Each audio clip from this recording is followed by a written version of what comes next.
right now, a future queen in Norwegian is suffocating a lung cancer. And while she's in this position to be a crown queen, she's struggling with what's happening in the world today, of what's being said about her family and what's been said about her and her connection to the Epstein files. And in this process, as she's carrying that future walk, and as she is a crown princess, this is Princess Mette-Merit, and I believe that's how you pronounce it, but she has gone through so many labels, these traditional labels diagnosed in. But anyways, just as a reminder, as well as we are going through this study of the book of Ecclesiastes, chapter 1, verse 14, as we are in now, we are going into the depth of the story behind her,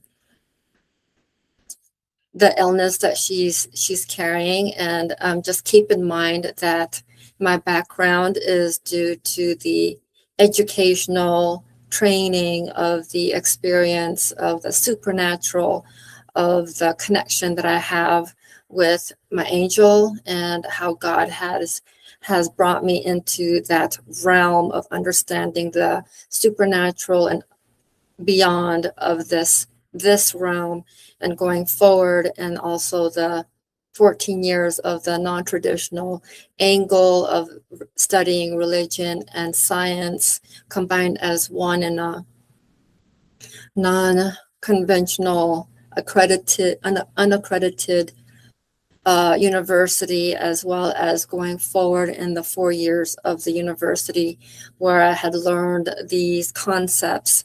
And so it's more of a spiritual, psychological, methodological way of how I'm presenting these things, based on also the studies of the book of the Ethiopian Bible and beyond of these canons and the studies within it. And so I know you may not feel as if you are a crown princess or a person who is carrying these high titles, but as an individual yourself, I'm sure you have felt that type of suffocation in an environment like how Princess Mette-Merit is experiencing, how she has to force herself into that type of closed environment where she can't actually express who she is and what she needs to do. And so it's more of this internal, because she's very intuitive, she's very empathic, and many individuals, starseed, old souls, who carry that type of energy and awareness around them, if they don't come out of that type of environment to really express who they are, and the outside environment is continuing to suppress and control who they are, and these labels that we've been given by this world, of this third dimensional ways of thinking, feeling, and doing. If you don't come out of that, you will eventually, that type of energy within you is going to explode, and it's our way. Our body is telling us to come out of that and to really align yourself in that relationship with God. And the book of Ecclesiastes, chapter 1, verse 14, and it is the King James Version. It says, I have seen all the works that are done under the sun, and behold, all is vanity and vexation of spirit. And when it comes to this angle of seeing that I have seen all, it comes back to King Solomon when he had presented this 3,000 years ago, how we can follow his teachings to this present 21st century, and how it really does impact us if we don't have that relationship with God, or if we are unable to tune in into that next, the environment outside of us. Because when a person has that type of inner world and they're unaware, and say in this world where we are continually having this fast-paced environment of moving forward, of chasing that next big thing, or completing that next project, and you don't allow yourself to slow down, different areas of that body that you're carrying, that vehicle you're carrying, as we are souls within this body, if you are not allowing yourself to truly embrace what is around you and balance yourself in that environment, your internal world is going to reflect that, and the body is going to reject what is outside of that, and reject of all things that are like coming at you, because that's where individuals will start victimizing themselves and say, that situation, that what happened there, it happened to me, kind of thing. So it's looking at a glass that's half empty versus a glass that's half full. It's all about the mindset of where an individual is and their perception of life, and how their relationship is in Christ, in Yeshua. And it's all about just bringing in that word of God and activating that part of that destiny. So Princess Mette-Merit, she is struggling in ways that of how to truly express herself, especially with the media, and how the world is just hounding her and putting her in this box of who and how she was interacting, or the conversations that she had with Epstein. And or she had stated in one interview that she didn't realize he was a predator of that angle of it was some kind of news that I had come across as I was studying her life, of how she perceived of what's happening. And also you've seen other royal families where they've been attacked, and also in ways how they were related in connection to the Epstein files. And so in this angle, she's been bombarded with those types of questions from the media, and information that she may not even know.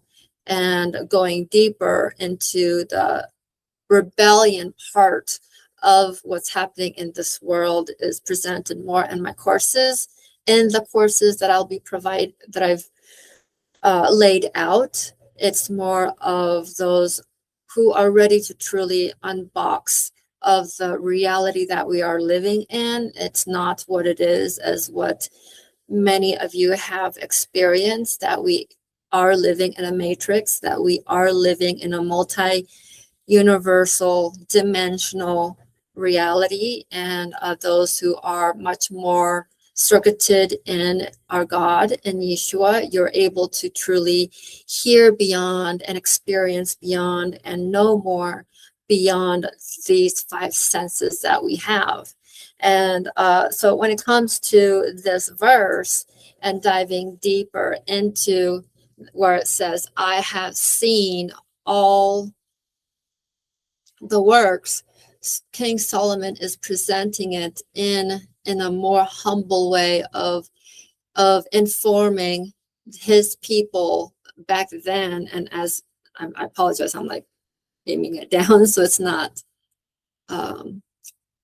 shining, but he had presented this in trying to help his people and also the future generation, how to move out of that, how to really understand that we can't move out of that label and out of that pride and ego, and ways to really continue to carry that destiny that God has given us by truly becoming more in him, becoming more in alignment in that will.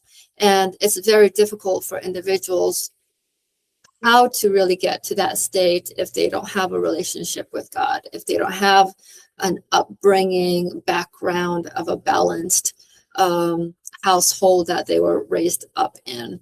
And so the works, when it comes to the works that are done, the works under the sun, it's all of what we were doing. It's nothing new that we do. The works that's gone through, but by other royal families, it's nothing that's been like not discovered. In hindsight, everything that we do under the sun, nothing is new. And so in understanding this verse, when it comes to truly aligning, and it's really listening to God, it's really having that relationship. And how does that look like for you?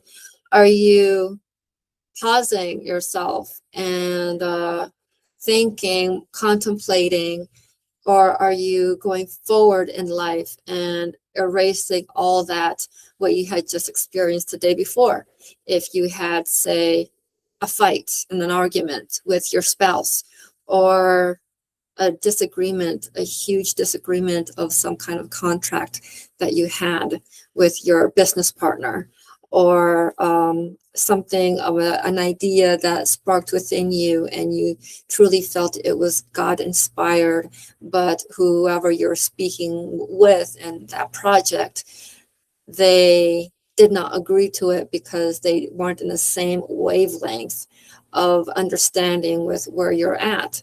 So this is where it all comes down to these courses that God had and presented ways how I can help you and how to truly move out of that and align to that type of environment and have that type of conversation where you're able to go forward. And despite what others might try to block you from moving forward in life, or in your next chapter, or if you're in a significant other and family members are trying to separate you, trying to divorce you, or trying to move you away from that destiny, that blueprint that God had already given to you, like in the instance of my history with my husband. In this case, when it comes to Princess Mette-Merit, or Princess Mette-Merit, I believe that's how you pronounce it. She is in that state where she's being boxed in by truly expressing and walking what she needs to do. And so whenever the body is this unaligned state in the mind, body, and soul, there is that stagnancy of energies. And so her being a princess and trying to see how she can walk that as a queen, and in her marriage with her king, that she is, whenever the environment becomes more toxic, that type of not recognizing of what one needs to truly spiritually handle, the body, the physical body somewhat shuts down. There's this like burnout that is unable for the body to go forward if the body is unable to have that type of energy alignment with our God, Yeshua. And so it's different for everybody depending on one's relationship, one's spiritual awakeness in that angle. Like if a person doesn't want to become aware of their struggles, or they're wanting to contemplate and wanting to solve the environment outside of them. It depends on where a person is at. If they're more, say, internal and introverted, they can be closed in their throat circuit. The throat can definitely close down and it can squeeze. You can feel as if the person is talking through their nose, or the person is unable to express, and so they're more introverted and they don't express themselves as much. And so then they themselves have labeled themselves to be introverted or shy, those labels that we carry in life. And the person can just use different types of labels that society has boxed them in, and say, oh, you're the type of person that's more conservative, or you're more shy, and here, let me introduce you to this person, or let me bring you into this environment. And so it's a different way of understanding and how to cope with individuals or yourself if you don't know how to express yourself and don't know how to bring yourself out of that box. And so it truly is that coming out of that box is by coming out in the environment that is more uncomfortable. And so you're challenging yourself in these ways how to come out of that, and you're challenging yourself to step up into a different type of who you are. And that is just tapping more and tuning in and walking into this higher self, which a lot of people use like in the new age. But in this angle, it's more your cosmic mind as you tap into that consciousness, Christ consciousness. It's that cosmic alignment with our sovereign, with our God. And so, and then going forward, when it comes to where it says here, all is vanity and vexation of spirit. And it's that struggle, is that as a person continues to go through life and continue to do their best in ways to please others and try to work to keep that title that they've been given in society. And then so it looks like that they are trying to hold so many responsibilities in life, and those plates of responsibilities, those hats that they're carrying, that they are presenting themselves as if they have it all together. But deep down, if they don't, they're going to explode one day. And deep down, when it comes to that misalignment of that spiritual growth and that continuous vulnerability of transformation with others, that is where the energies within start to close up.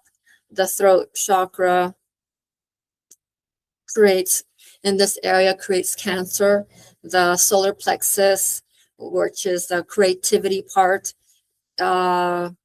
different forms of cancer can be formed of tumor or cancers of ways that will expedite things depending on the environment that a soul is not embracing, to see what the lessons are, to have that strength in God and to really bypass that. It's all multi-dimensionally related. It's all intertwined. It's not just one's thinking or one's feeling, because thinking and feeling are in different realms of how the body works. And so it's one or the other, but it's all connected. And it's not just that, it's also the diet, but but overall and the lifestyle, but overall it comes to that relationship and our God and Yeshua. And so anyways, hopefully this resonated with you and you're able to see some kind of insight of these teachings when it comes to the book of Ecclesiastes. And diving deep into these teachings touches more on the Ethiopian Bible, of how it teaches us to tune in and to embrace and to have that relationship with our God, Yeshua, and to really have that type of the royal lineage of that line, to tap into that link and anchor ourselves in God. And so, yeah, and so we end this teaching on this book of Ecclesiastes, chapter 1, verse 14, and going into the life of Princess Mette-Merit. I can't pronounce it correctly, but hopefully I've pronounced it correctly throughout this presentation, and you're able to truly see the differences when it comes to seeing the glass half full or glass half empty, and how that looks like when we build our relationship with God and move forward and not have that type of vain in our walk, and but present it more in a humble way. And I can see that many of these royal figures that we have studied, they have tried their best to truly walk that, and a lot of them have aligned in their destiny is because of that relationship with Yeshua. Thank you again for joining me this weekend for this study, and I hope it resonates with you and you're able to pass on this type of teaching to your family and friends who are needing to hear that message, and carry on forward in your walk in God. And God bless. Thank you again for joining me.